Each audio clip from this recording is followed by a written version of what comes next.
Good morning, everyone. Thank you for joining us today. This is Joshua Christiana, Director for Quality Improvement and Compliance at the ARC New York. Today, we're going to have CQL presenting on the accreditation process and training certification requirements. We're going to be joined by CQL's Director of Accreditation, Katherine Dunbar, and CQL's Director of Training and Certification, Kathy Adamek. Just a few housekeeping items. This presentation is being recorded, and we will send a link to the recording to all the attendees following this. We ask that you use the question box to enter any questions you might have during the presentation, and we'll do our best to answer the questions at the conclusion. So with that, I'm going to turn it over to Katherine Dunbar for the presentation. Thank you. Good morning, everyone. I'm glad that you could join us today. So today we'll be talking about accreditation, reaccreditation, and some of the pieces of accreditation. And we will also be chatting briefly about PCE with distinction. Those changes actually are being announced today. So you are part of the first audience to hear about those changes. So let's go ahead and get started.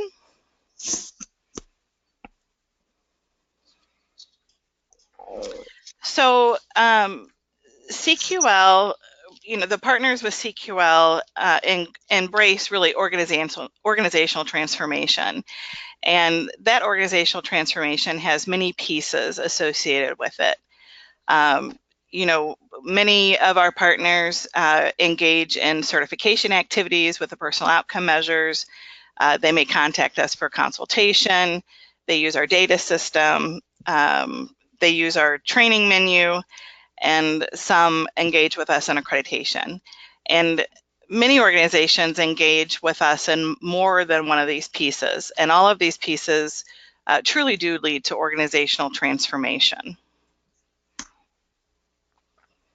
So the first thing I want to chat about today is why accreditation is important.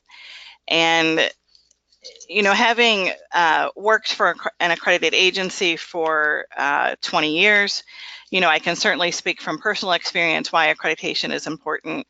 And working on the other side of the table is CQL. I even have a deeper understanding of why accreditation is so important to organizations and for organizations. I think the partnership with CQL truly urges agencies to continue on their quality journey. Significant changes are made through cultural transformation, and it certainly helps agencies be accountable to their quality improvement practices. It's also important for agencies to have an external review of themselves besides, licensure surveys and things like that. But to have, a body of experts come in, take a look at the systems and practices, and then give feedback to monitor those systems and practices, and also to improve those. I really, even when I worked for an organization, one of the reasons we chose CQL was because of the partnership. It wasn't a gotcha type review. It was really about appreciative inquiry and helping us move along as an agency. And sitting on the other side of the table across from agencies, I don't forget the experiences that I had as a provider. I did it for over 20 years, so I don't think I will ever forget those experiences. And a lot of our staff have that experience too. So to have someone who's worked, on the provider side and has worked in the field, just gives us another level of expertise. So some of the things that people are saying about the CQL, what makes CQL different, is Susie Burke from Boundless in Ohio, which is the first organization I think that we accredited in Ohio, says that our process, CQL's process, isn't focused on paper, it's focused on people. Along with reviewing organizational practices and procedures, CQL uses proprietary and trademark tools to ensure that those policies are actually playing out. and more importantly, that they're playing out in the lives of the people receiving supports.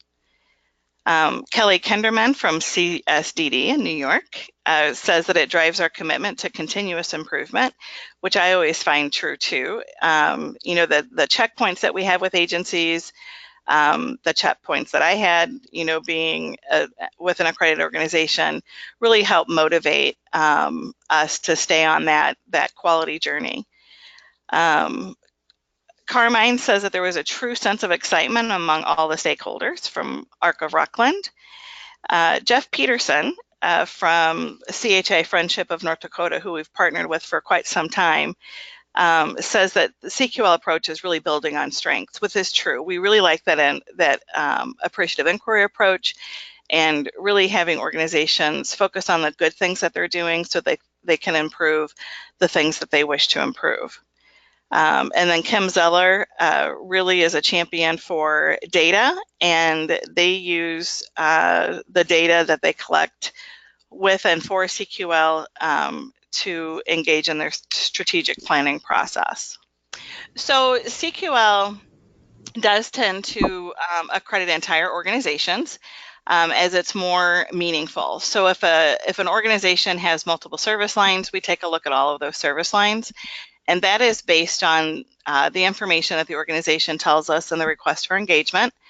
That demographic information, you know, we take a look at to see how much time to really get at each piece of the organization's practices. So the other thing that we focus on is data. And we want to ensure that that agencies are using data, and that they are not just collecting data for data's sake, but to make meaningful change within the organization, which requires that collection of data, the analysis of that data, and then figuring out an action plan based on what that data is telling them. Partnership with CQL involves access to, you know, to our whole array of services. So training and certification, access to portal. So many accredited agencies take advantage of our other opportunities too. And then again, appreciative inquiry really helps replicate success. If you're doing something really well and it's working, then you want to take that to other parts of your agency. So let's talk briefly about the different tools. I think most everyone is familiar with the basic assurances. These are the 10 factors that are foundational to an organization, really regarding the safeguards of health, safety, and security. So several years ago, we did not look at all of the basic assurances. We just looked at about 23 of them. And we said that agencies had to have 100% of the basic assurances in place. What we've learned is that to have 100% of the basic assurances in place, when we truly dig deeply into them, is really not being done. I mean, I can tell you that I have never accredited an agency that has 100% of the basic assurances in alignment. And a lot of that reason is because things change. So as the agency continues to improve, people's expectations change. So what they were doing before that might have been good enough for people is no longer good enough. So the agency needs to take a look back and improve that system or practice. The other thing that we look at with accreditation are the personal outcome measures. And, you know, we interview people receiving services. And then we also help the agency analyze their own data around the personal outcome measures. The shared values, which is the alignment of mission, vision, and values. And then starting in January of 2019, we are going to bring into play the community life book that's kind of been on hold for a while. We originally used that several years ago. Agencies really struggled with community life, so we've in the process of updating that self-assessment, and then really using it for agencies that have been accredited, or will be using it for the PCE level of accreditation. Initially, we were going to use it for the quality assurances, but a lot of times agencies really struggle with that community life piece. So we'll be bringing that back in 2019. So the accreditation process, just very, very briefly, I am going to go through just kind of what agencies do when they engage with us. So first they complete the RFE. Then they talk to Gretchen, and they to plan and to schedule the accreditation visit. At that time, they're given access to portal to input the basic assurances. So they complete the self-assessment regarding the basic assurances. We have the on-site visit. Then we have the, after that is all complete and we award accreditation. Then there's the plan of enhancement, and then there's a 3 to 4 year accreditation term. Just to go through that very quickly. So the standard components, and I know a lot of you are really familiar with this, but I'm just going to run through them very, very quickly. So what we typically do with agencies, and this can, change based on what the agency needs. We have at least 2 pre-accreditation planning meetings, one with Gretchen, and then one with with your lead staff to kind of plan your accreditation, and so you know what to expect. You conduct the organizational self-assessment. During the review, we conduct we do site visits, POM interviews, and basic assurances.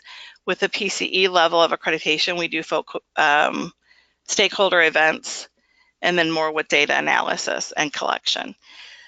So when we do the site visits, we really want to see an array of services and kind of like a representative sample of the services that agencies are providing.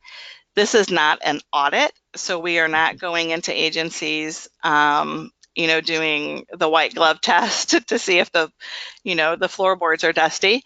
We just want a sense of where the agency is providing services and how the agency is supporting people where they work or where they live. The basic assurances reviews, the POM interviews. This is an opportunity for agencies to learn. During, we offer the opportunity for agencies to listen in on a personal outcome measure interview if it's okay with the person. During the quality assurance visit 2, we offer the opportunity for agencies to conduct a personal outcome measure interview while we watch them to give them a little feedback during that interview. That is not an inter-rater reliability interview. That is just to give informal feedback to the person conducting the interview. The basic assurances reviews are really conversations with the agency around how the systems and practices are used at the agency. The focus groups, we do focus groups with direct support professionals, with people receiving services. Sometimes we do them with families, with case managers. It really depends on the array of services an agency provides. Those focus groups really get at the practice piece. They are not pop quizzes. We really just want to learn about the agency and what they're doing. During the person-centered excellence accreditation, we have a stakeholder event where stakeholders engage in a planning process around the What Really Matters guide, and we help the agency develop strategic planning around what really matters. And again, we'll have many conversations around data and how to analyze that data and how to use that data. And then, of course, we also offer that ongoing support throughout the accreditation term. So we have 3 different accreditations for agencies. The QA accreditation is a 3-year accreditation with 2 on-site visits. This is really ideal for organizations who are new to CQL. The Person-Centered Excellence Accreditation is a 4-year accreditation term with 1 on-site and 2 off-site visits. And this is ideal for organizations with an existing integrated quality management system who they have been using the CQL tools, and then, as I just spoke of, engaging stakeholders in the What Really Matters plan. The Person-Centered Excellence Accreditation with Distinction is a 4-year term. We are continuing that 4-year term with 1 on-site and 2 off-site visits. The new eligibility requirements. So I want to be very, very clear. These new eligibility requirements are only for organizations who have not yet engaged with us for a PCE with distinction. If you are currently on our schedule for a PCE with distinction, we are staying with the old model of that accreditation, and we will only hold you to those eligibility requirements. And we will also, during your PCE with distinction review, we will also talk with you more about how to meet the new eligibility requirements. So you'll have time to meet those requirements during your 4-year accreditation term. So with the new eligibility requirements and standards for PCE with distinction, to apply, organizations have to have at least 2 terms of CQL accreditation, and they have to be fully compliant with our partnership agreement. As far as residential and work settings, organizations with campus type settings are large congregate residential or work settings that have not previously achieved PCE with distinction are not eligible to apply unless they meet the following criteria. So we will be having a webinar about this in July, so specifically for the changes for PCE with distinction. But I just want to share some of the other things. We want to ensure that agencies that do have campus type settings, that there is evidence of equal access to the community for those supported, a formal commitment to downsizing large congregate settings, evidence of success in downsizing large congregate settings, and then demonstration of person-centered planning and supports despite physical environmental limitations. So the agency must also have certified staff and the personal outcome measures, and they have to be using POM data to further provide evidence for organizational transformation. The agency will have to have evidence of positive organizational individual impact on the greater community, which really ties into the community life manual that we have. Evidence of enhanced commitment to advocacy and self-advocacy efforts. So those are things around encouraging people to advocate for themselves, and also encouraging people to advocate with their legislators for system change. One of the really big things that we added was that the agency must provide evidence that they do not have systems and practices in place that allow the use of corporal punishment, seclusion, noxious or aversive stimuli, forced exercise, and denial of food or liquids that are part of a person's nutritionally adequate diet, floor restraints, takedowns, or standing orders for restraint, use of as-needed psychotropic medications for behavior control. That behavior control piece is very important. And then the use of timeout rooms. So all of those things that I just mentioned are prohibitions in the basic assurances, mostly in Factor 8 Indicator E, around providing positive supports for people. Another thing that is also changing is that during the PCE with distinction, we will not be announcing PC with distinction at the end of the on-site visit, as we typically do with other, well, as we always do with other accreditations. And that is because it is going to go to an objective team. The team who is on site will present information to a panel of people from CQL that could include board members, could include Mary Kay, you know, as our president and CEO, could include our vice president, and then other seasoned CQL reviewers to really ensure that agencies have achieved person-centered excellence with distinction. And again, we are going to be holding a webinar. I think Seth sent out the information to organizations. He is sending that out this morning. So there will be links embedded in that website and or in that email. So I encourage you, if you're interested in person-centered excellence with distinction, to take a look at that.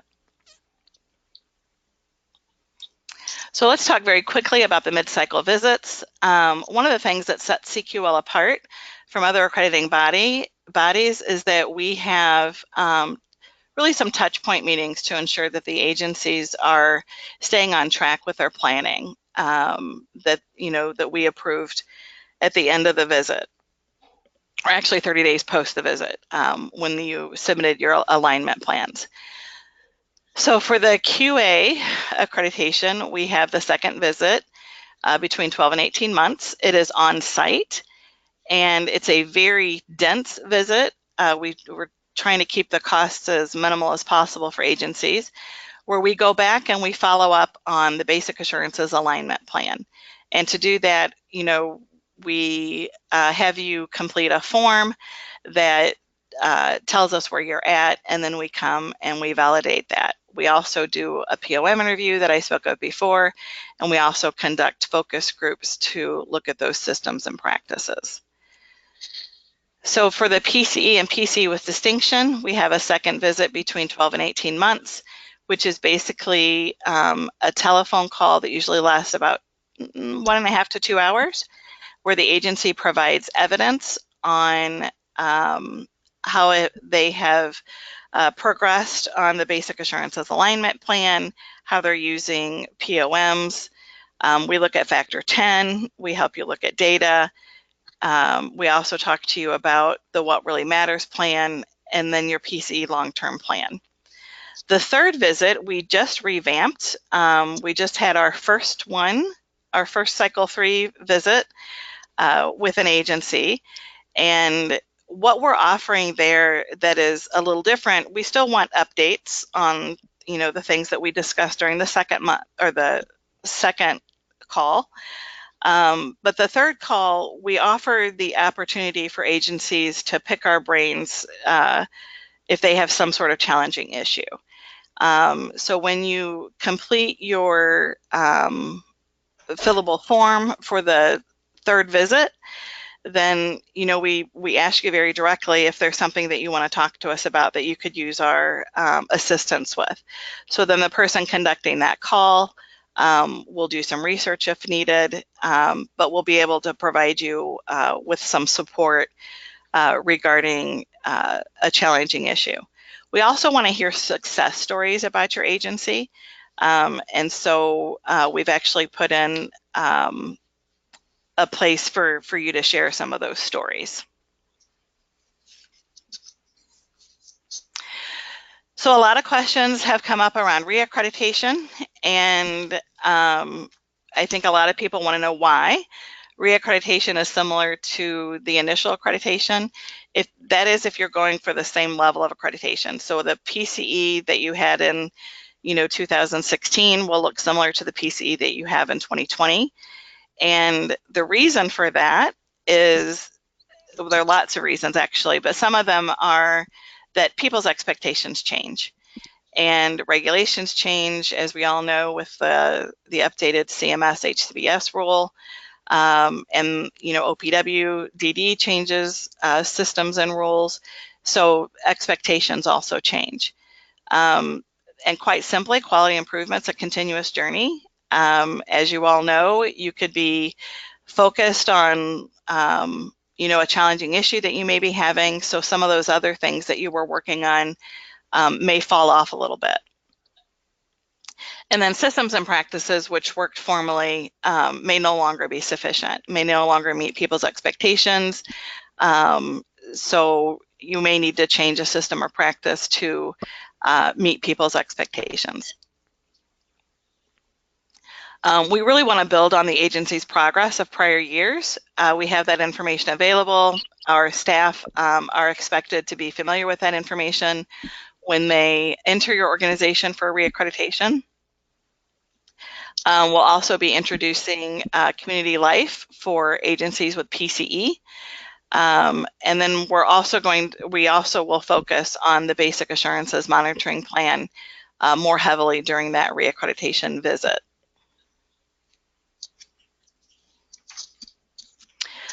One other thing I wanted to let you know is that we are currently conducting a crosswalk of New York State regulations, the personal outcome measures, and the basic assurances.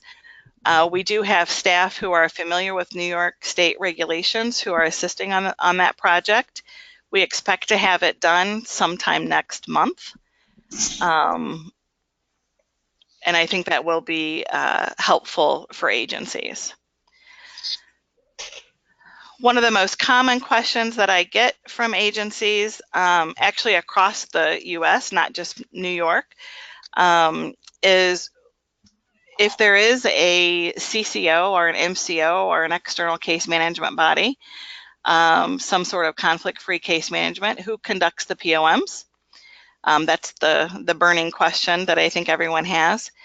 And we are silent on this issue because it really has to be determined by the agencies. But I will say that agencies with PCE or PCE with distinction are expected to use the personal outcome measures for personal and agency planning. Mary Kay recently talked to OPWDD, and they have indicated that providers will need a basic understanding of the POMs, and the CCOs will need to tie the life plan back to the POMs. OPWDD told us that they're coming out with written guidance and will share it with us when the commissioner signs off on it. We have not seen anything as of yet. So my biggest recommendation around who conducts the personal outcome measures is to really share that information. If it's the CCO who's conducting it, then the CCO needs to ensure that they know what supports the agency is providing. So I would expect that they would be talking to provider staff about those supports.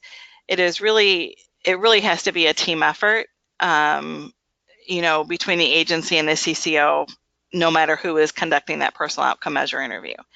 However, agencies who are accredited are still expected to use the personal outcome measure information.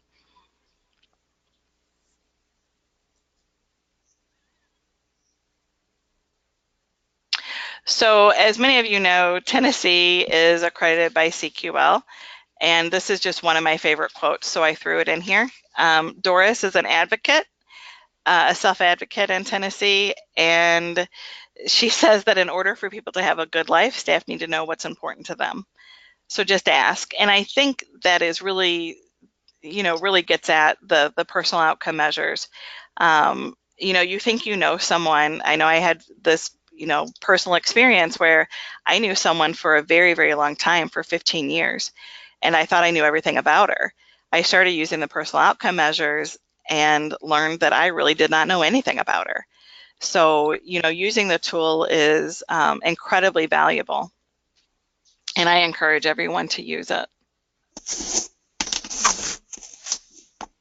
And just another quote from Kelly again. CQL accreditation pushes us beyond regulatory requirements, and it really drives our commitment to empower people to achieve their goals and dreams. I just really like that because it's very meaningful, I think. So if you have any questions, especially about PCE with distinction, I believe that webinar is July 16th.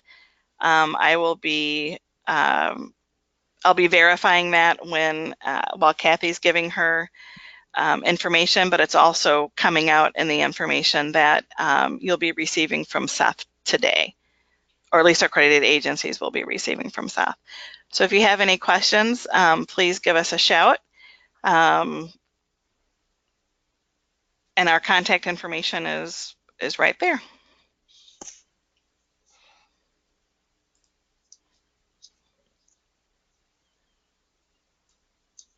So, Kathy? All right, I'm ready. Thank you, everybody. That's a whole lot to remember. I'll try not to send you into information overload as we talk about certification. Please feel free to ask any questions. You can type them in the question box. I'm sure Josh is monitoring those, and if there's something I need to stop, he will stop me. Otherwise, he'll ask me those questions at the end. I guess, Josh, just to verify, were there any questions for Kate before we go on? Let me just take a quick look and see what we have. So just while you do that, Josh, the webinar for PCU with Distinction is July 19th.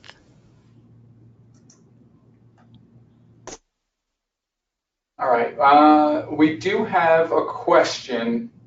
It says, is the What Really Matters plan a template that we could have access to?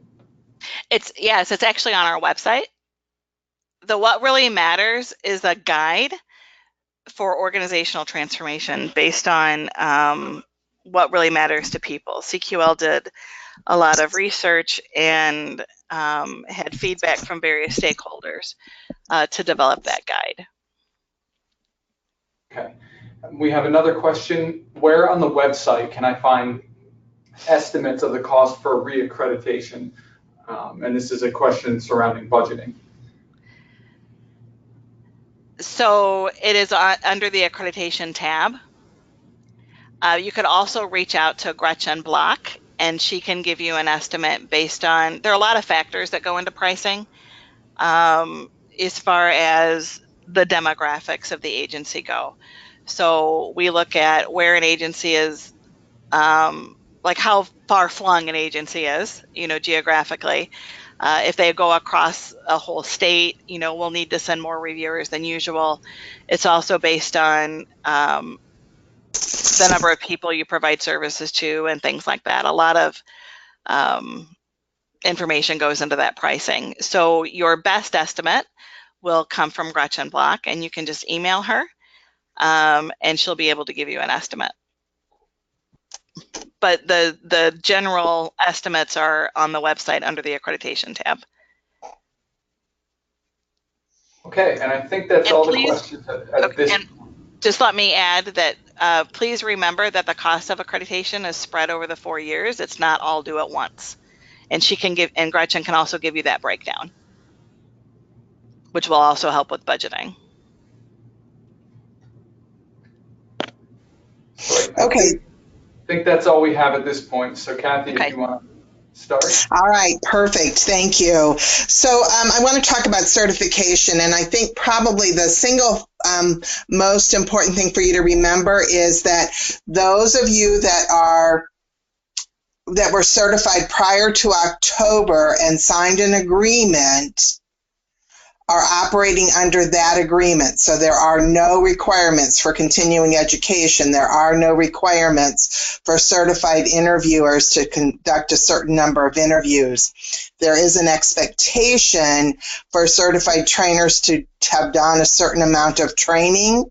However, that is something we will talk with you about, encourage you to do, but there are, you can continue to be accredited even if you didn't meet those requirements for your past accreditation. Beginning November 1, we started the new certification, and that's what I'm going to talk about.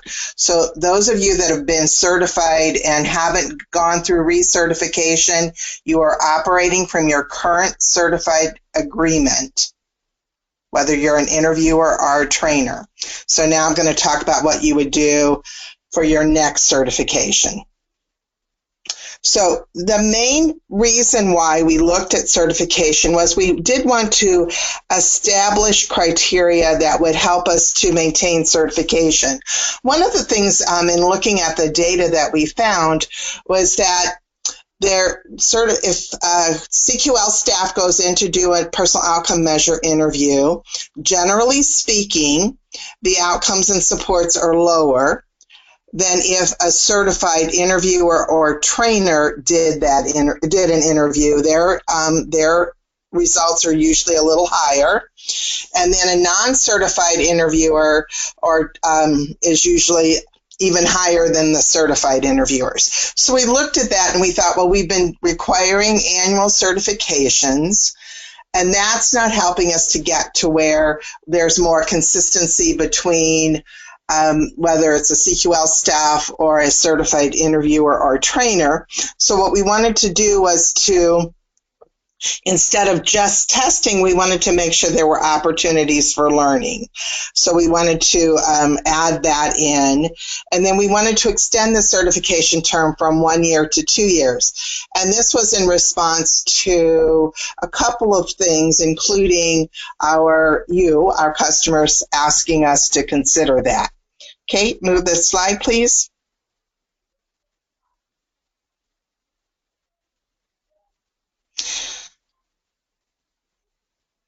So there are certified interviewers and there are certified trainers. If you are a certified trainer, you can do interviews and mark yourself as certified, but you are not both a certified interviewer and a certified trainer. Next slide. Only CQL staff can designate people as certified interviewers or trainers. So although some of you may have staff in your agency that do training, that's great. We're happy to hear that. They can't determine that someone is a certified interviewer. They can only provide the training, and that person is able to go and do interviews. But if they put that data in portal, they're going to mark themselves as non-certified. Next slide. So the steps for interviewer certification have not changed significantly. You have to participate in a personal outcome measure assessment workshop. We ask between that step and your coaching with a CQL staff person that you complete at least one interview independently. And then you participate in a coaching interview with a CQL staff person. And this can look a couple of different ways. Generally speaking, the CQL staff takes the lead, does the interview with the person, and completes the follow-up activities. But some may give you the opportunity to ask questions about a particular outcome or to and to follow up in that way so you can practice that with them there. And then there's the inter-rater reliability testing where you conduct the interview and follow-up activities with the CQL staff person present and observing. You go and make your separate decisions. You make your decisions, the CQL staff person makes their decision, and then you compare what you heard, why you made the decisions that you made, and whether or not there's agreement on that. And then celebration, you're certified if you meet criteria. So again, this is the one little simple tweak that we made. But before the reliability assessment, we want you to complete at least one practice session, one practice interview. And you have at least two options. That you're going to complete this interview completely independently, do the interview, follow-up activities, and make your decisions. And then when you do the coaching interview, you'll bring your results and share your decisions and rationale, as well as you can ask any questions at that time. Or and there's no additional cost for that. Or you may decide that you want to actually have, and this was an old strategy that we used for a long time, where it was a 3-step process, and there was a coaching interview where the staff person, where the CQL staff person completed the interview. Then there was a practice interview or a coaching interview where the candidate completed the interview follow-up activities. And then there was the third step was the reliability assessment. So we're adding that in as an option if you want that. Some people find that helpful to have the opportunity to go through the whole interview and follow-up. There is an additional cost for that one. So the criteria for success is that you have to gather sufficient information to answer at least 40 of the 42 outcomes and supports. And there are times, of course, where you ask, you may not be able to get the information because the person chooses not to share that with you. I'm sure some of you have done interviews before where you're talking about a sensitive topic and the person says, I don't want to talk about that. That doesn't count as not gathering sufficient information. What counts is if you just completely forget to ask questions. So if you forget those type and frequency questions, if you forget to ask questions about a particular outcome, that's what counts. And then you have to agree with us 85% of the time. So you agree on the yes and no, whether the outcome is present or not, whether support is present or not, but also on why it's present or why it's not present. And then you're going to add the certified interviewer will sign an agreement. Remember, this is going forward, and it's going to clearly describe what they have to do and the length of the certification. And then the certified interviewer is able to complete POM interviews. That's what you're qualified to do. And it's valid only in the measure in which you completed. So you're a certified interviewer in the what are by default called the adult personal outcome measures. You're not certified in the children and youth or the families with young children unless you specifically receive training in those areas. And you may hold multiple certifications.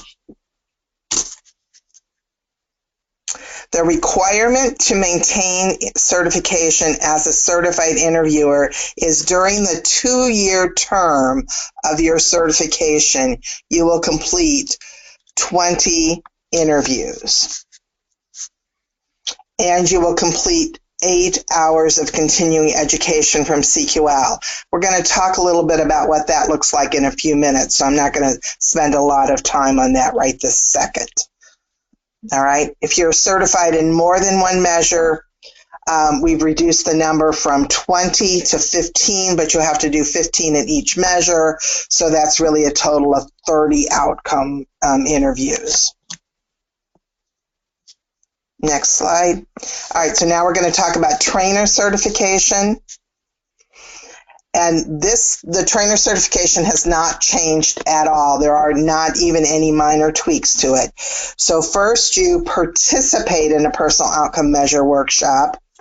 Then you observe one, and the focus is on watching the interaction, learning how to do the activities, thinking about how you might respond to certain scenarios. The CQL staff person, because each outcome workshop is a little different. They might share with you some common things that they've experienced, some things that they've had to respond to help you gain from their experiences.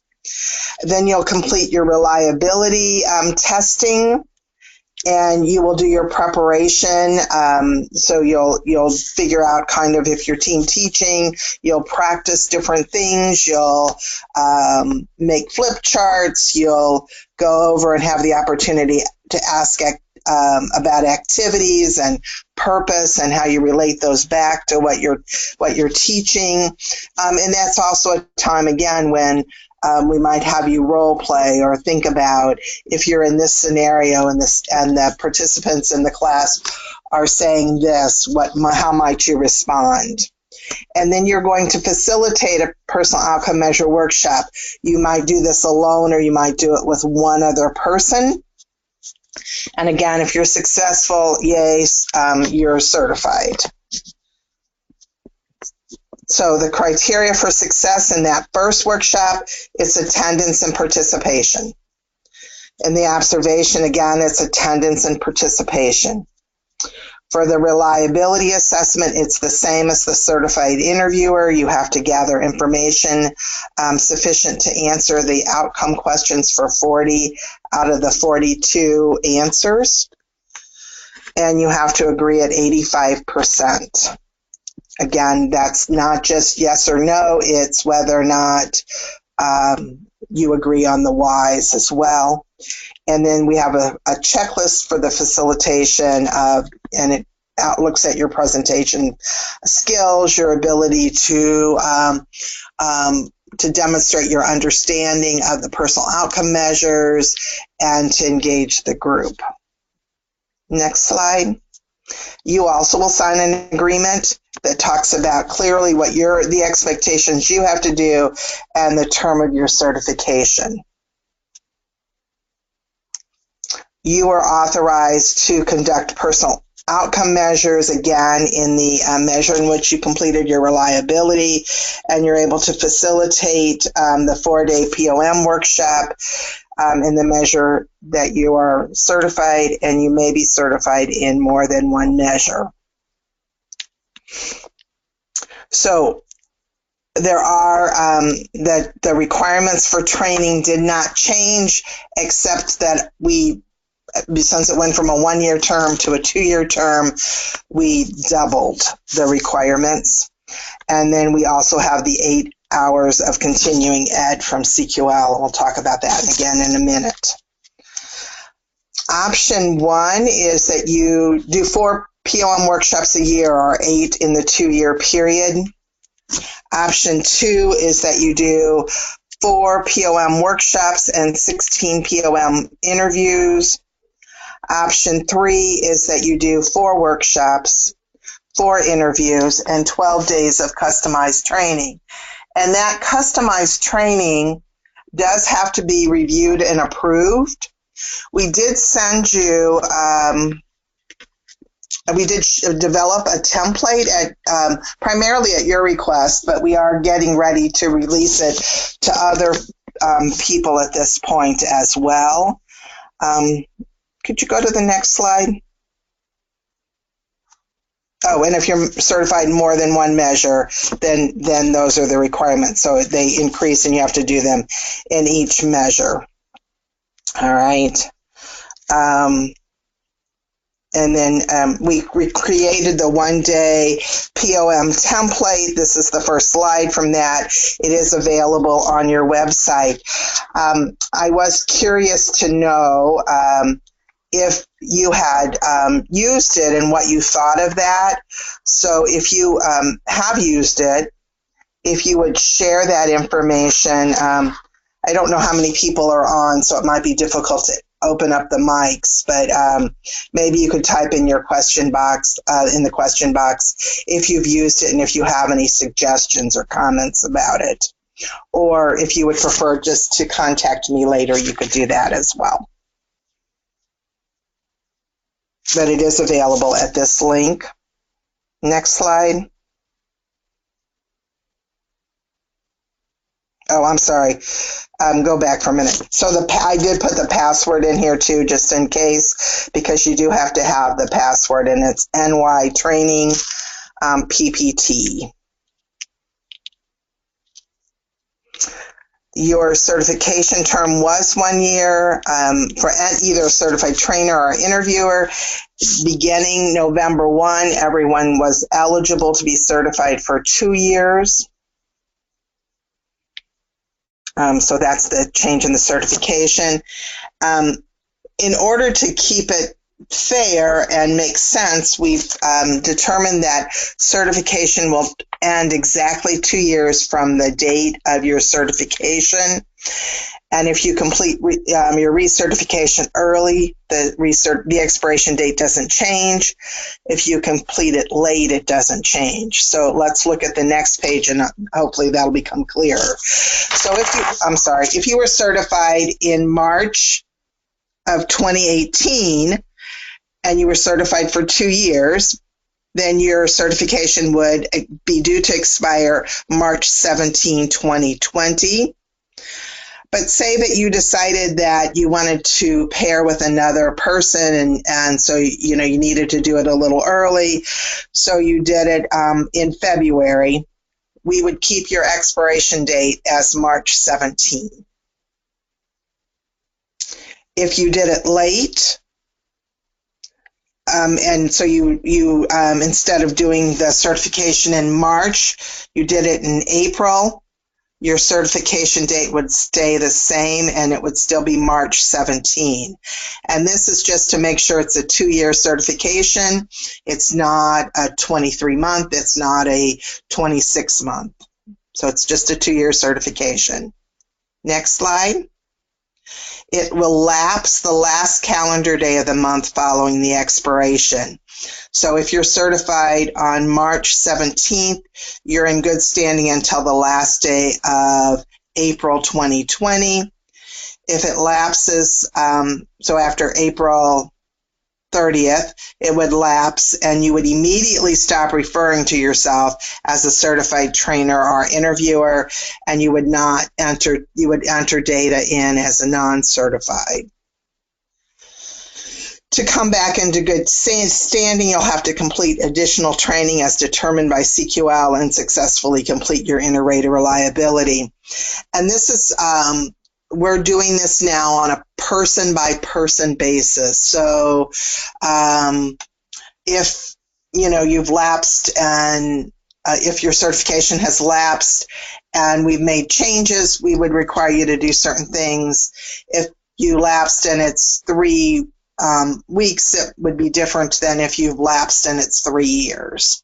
The training requirements would be different. And again, it's determined on a person-by-person basis based on a series of questions that we ask. So the recertification, we're going to complete your inter-rater reliability. We're going to verify that you've completed those interviews. If you're a certified trainer, you've completed the training, the requirements to maintain training, and your continuing ed. And then success, you're certified again for 2 years.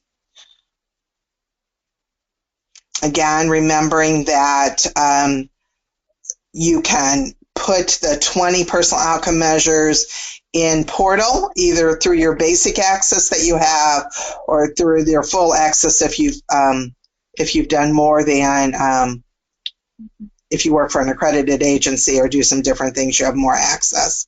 You can keep it on an Excel spreadsheet. You can make a list. So when we come in to verify, what we want to do is for you to be able to show us that you've done 20 personal outcome measure interviews if you're an interviewer, and that you've done 8 CEUs.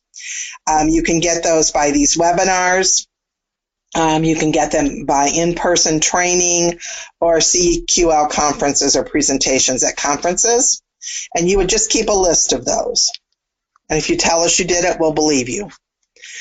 For trainer recertification, your assessment workshops or other training, you would have a calendar. You might show us sign-in sheets. These are just some examples of what you might show us. You might have it, on an Excel spreadsheet. Again, if you've done interviews, you might show us in portal. You might have an Excel document for that. So just whatever it is that you're doing to keep track of whether or not you have you've met your requirements. And then your 8 CEUs, again, are the same for certified interviewers. You can do those with the webinars we do. Those can be live, or you can watch them later as a recording. You can do in-person training. And so that might be if we have a seminar in your area, or if you bring us in to do training on a topic that's of interest to your organization. All right. And then you have to complete the every 2-year reliability assessment and provide evidence that you've met the additional requirements. That's the recertification. But if you've not completed your requirement, then you're only eligible for a 1-year certification. So if we come in and you've not been able to do the 20 interviews, you've only done 12, you're only going to get a 1-year certification. If we come in as a certified trainer, you've done 2 POM workshops, 2 interviews, and 2 customized training, that doesn't meet the requirement and you'll be eligible for a 1-year certification.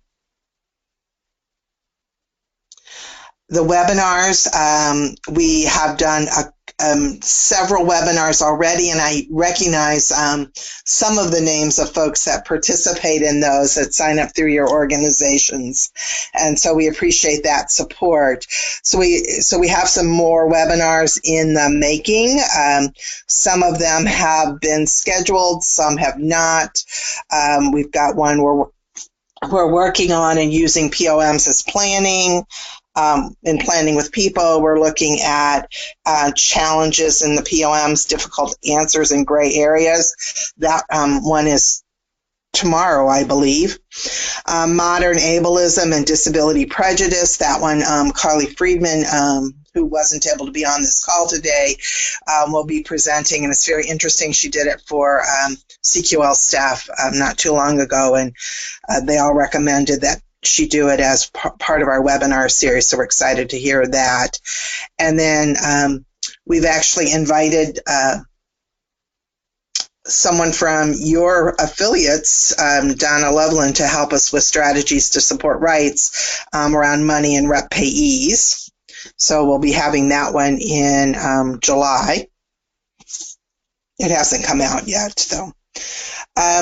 So then we have anything from our training menu would work. So if you go into our website and you look, there's a number of different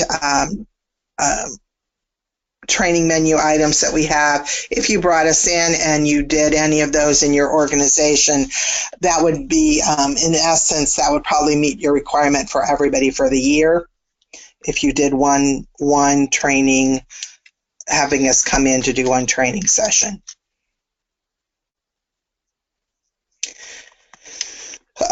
We are doing, we do the CQL conference every other year. Next year it will be in Baltimore, I believe, in October. We're planning some one-day seminars. We have one scheduled in October in New York City. We have one that we're working on scheduling in Buffalo, New York. We have one scheduled in St. Louis, Missouri in 2 weeks. We have one scheduled in North Dakota, Bismarck, in about a month. If we do any regional conferences, if we present at any conferences, so if we're invited to present at, or if we submit a proposal and we present at your annual conference, that conference presentation would also count. Mary Kay, I think, was just at NYSACRA. Her presentation would count. All right. We would hope there were a whole lot more people in our presentations than in our picture. Next slide, please. So really, again, kind of keeping with our theme about with basic assurance and system and practice, the system is that you have a 2-year term and you agree to meet the requirements, and that for recertification, you're going to provide evidence that you've met the requirement. So that's the practice. You're going to have the 2-year term, and you agree to meet the requirements for the next year or next 2-year term. So you can always reach out to myself, Kathy, or Kate Adelman. In case you haven't noticed, we really try to keep everybody on their toes with Catherine Dunbar, Catherine Yadamick, and Catherine Adelman. Fortunately, Catherine goes by Catherine, I go by Kathy, and Kate goes by Kate. But we understand that it gets confusing, and we frequently forward emails to each other, particularly Kate Adelman and myself, because our last names are awfully similar as well. So Kate, is the person who will work with you on scheduling, in getting you set up to do inter-rater reliability, and I will, answer lots of questions. I'll approve any customized training that you're doing, those kinds of things. The other thing I wanted to mention real quickly is that we have, that I probably should have put in as a slide presentation, is that we have started offering Skype inter-rater reliability. So that means that you can do it by distance. So you set up, you tell us you want to do it by Skype. The CQL staff person contacts the person. We set it up. We complete the inter-rater reliability with you watching you through the camera. So that's another option that's a little cheaper. All right. Any questions or comments? Let's take a look really quick and see. All right. Looks like no questions yet. If you do have a question about the certification, please feel free to enter it, and we'll take a look at it at the end. Thank you very much. Thank you, Kathy. So we're going to talk briefly about Portal. If I can get my slides to advance. Okay. So our Portal data system, let's talk first about what it actually stands for. And this it stands for Personal Outcome Reporting, Tracking, Analysis, Logging. So that's a bit of a mouthful. But it's a neat little acronym, and it's also a reminder of the many systems of, or the many features of the system. So first, since we have a variety of people on the call, I just wanted to briefly begin with a description of the use of data in general. So in other words, why use data? As many of you know, CQL is a data-driven organization. We believe that data is important to the improvement of quality of life of people who receive services. Collecting data is only valuable if you do something meaningful with it, as I spoke of before. So how can data be used? For example, agencies can use data, such as the personal outcome measures, to guide individual plans. Having data about the people they serve can help agencies ensure people with disabilities have the best possible supports to maximize quality of life, including those rights to which people are entitled. Data can also help agencies make decisions about areas of need and priorities, especially when resources are limited. And this is really key for quite a few agencies, is looking at their data to figure out how they should prioritize. And then personal outcome measures data can help agencies have quality monitoring that uses outcomes rather than outputs. And then agencies can also use their data to provide information to states about their compliance, service delivery, things like that. So some of the benefits of Portal, and first I want to clarify, we get a lot of questions around entering a personal outcome measures interview and how much information an agency has to enter into the system. So the minimum that you have to do are the outcomes and supports, the final question about consent, and the date. So really it's the demographic information, and then if the outcome or support are present, and that consent has been given to enter the information into Portal. However, there are a few kind of conditional things that it may be required. So if you answer, let me just give you an example. So if you're talking about rights, or if you're answering the questions around rights and you say that someone doesn't have the right to vote, then you have to answer the treated fairly question about voting. So, you know, those two are dependent on each other, so you'd have to answer both of them. Or if you answer other somewhere, you need to describe what other is. But if you never touched or answered those original questions, nothing will be required other than outcome supports and the final question about consent. So every question is in Portal, and that is actually a response to agencies asking, you know, for more data points. So the more information you enter, the more rich the data that you can export will be using Portal. But the bottom line is you just have to answer those outcome and supports questions, the demographics, and the consent question. But you will receive, you know, much richer data if you enter more. So the benefits of Portal. Organizations and agencies commonly write person-centered plans, develop strategic plans, and launch new initiatives without the ability to evaluate the effectiveness. And we really want to make sure that you can evaluate the effectiveness of the work that you're doing.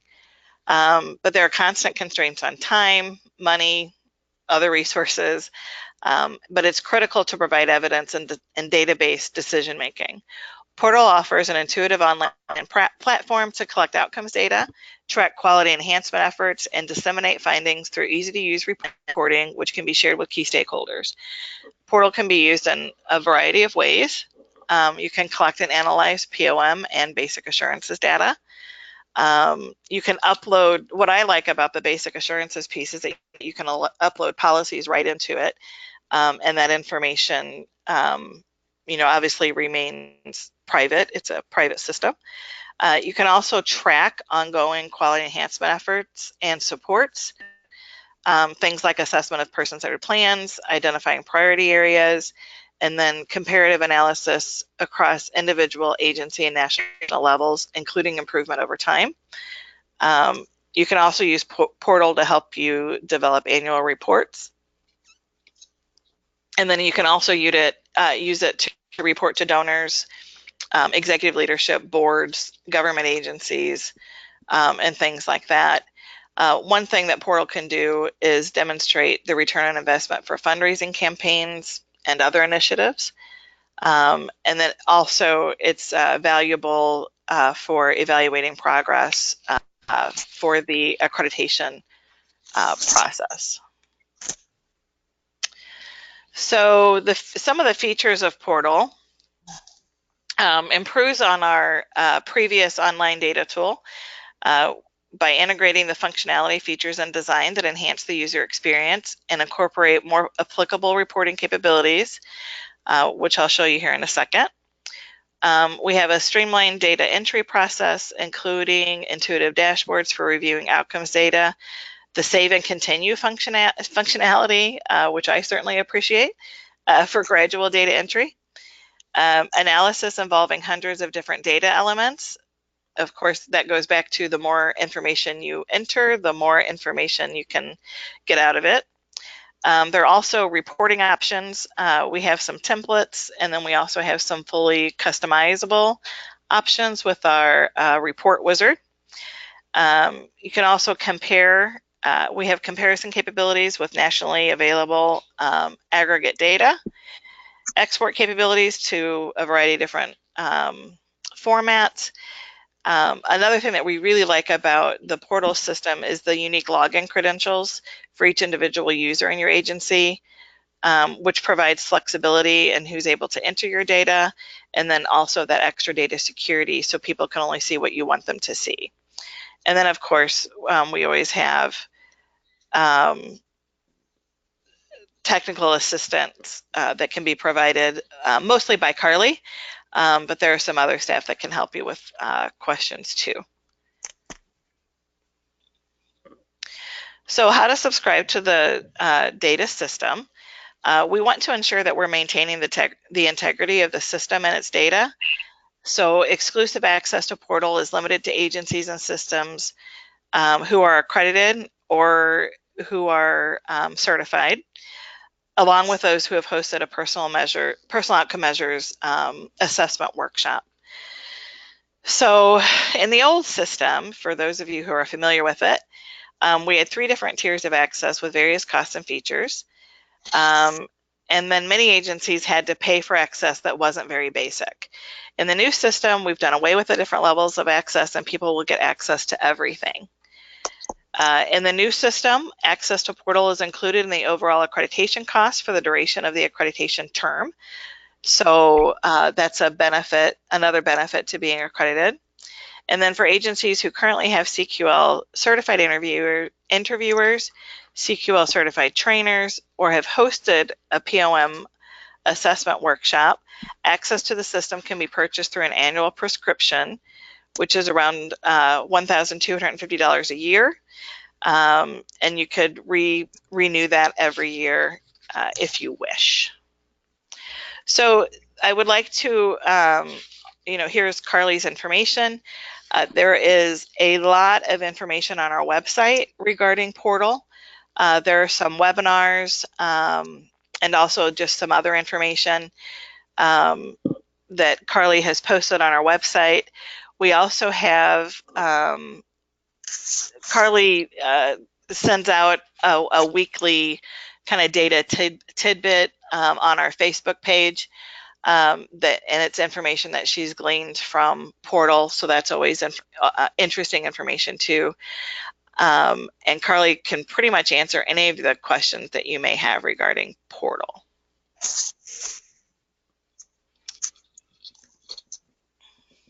And that concludes. Okay, so I think we might have a question or two that has come in. So let's just see what we have.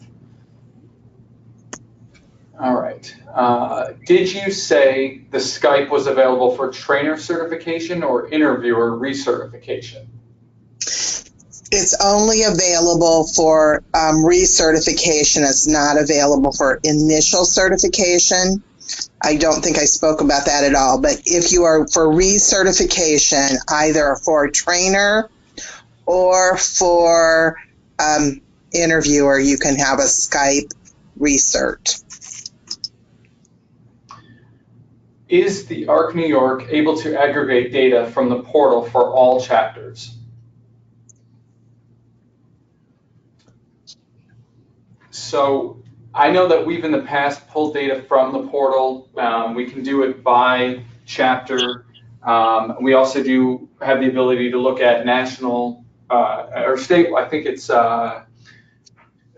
national comparisons, but we do have the ability to pull a variety of cross sections of data and do comparisons. If you have a specific interest, you certainly can send an email to Eric or I, and we can look into the portal and share what we have.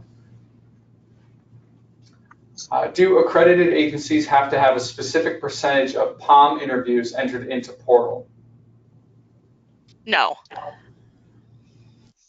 So for person-centered excellence with distinction, you do, and that will be on a case-by-case basis.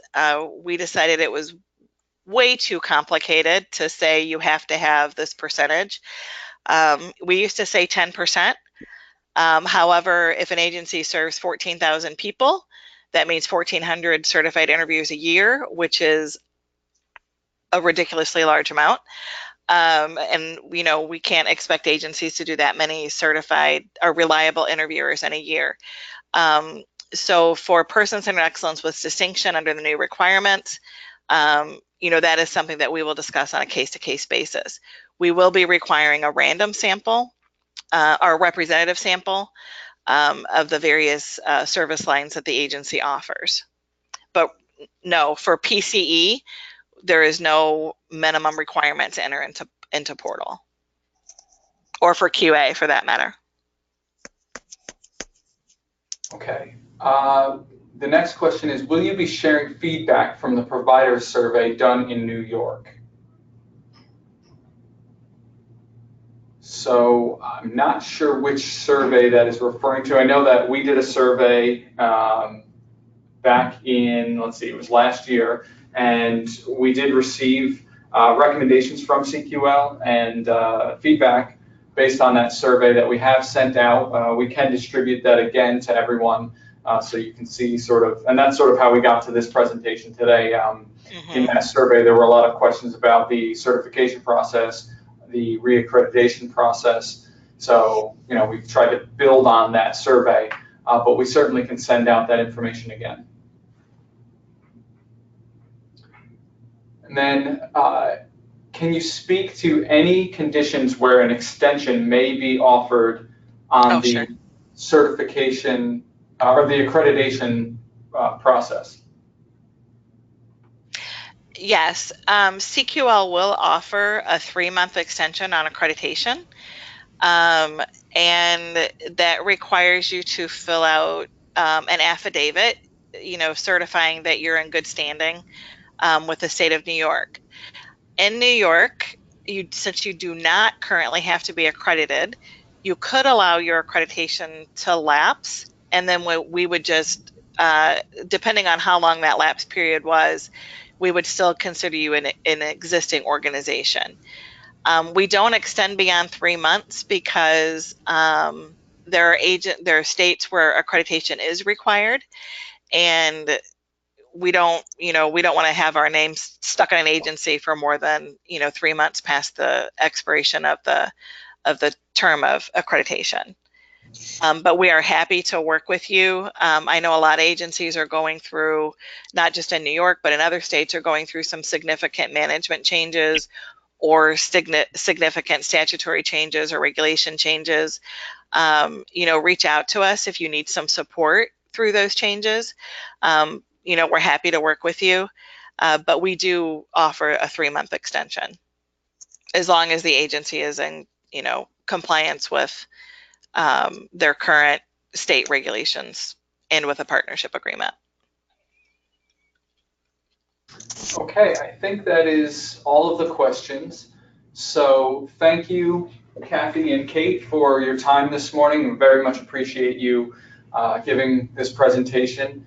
If anyone has any additional questions, they certainly can reach out to Kathy or Kate or Eric or I, and we can do our best to try to answer your questions. I'd also like to remind you that on CQL's website, the ARC New York has a landing page that includes the 1-day training that was mentioned in this presentation, plus some other great information about the agreement between CQL and the ARC New York regarding discounts on certification and accreditation. So with that, thank you everyone for attending this morning, and we look forward to speaking with you again. Thank you for inviting us. We appreciate the opportunity. Have a great day, everybody.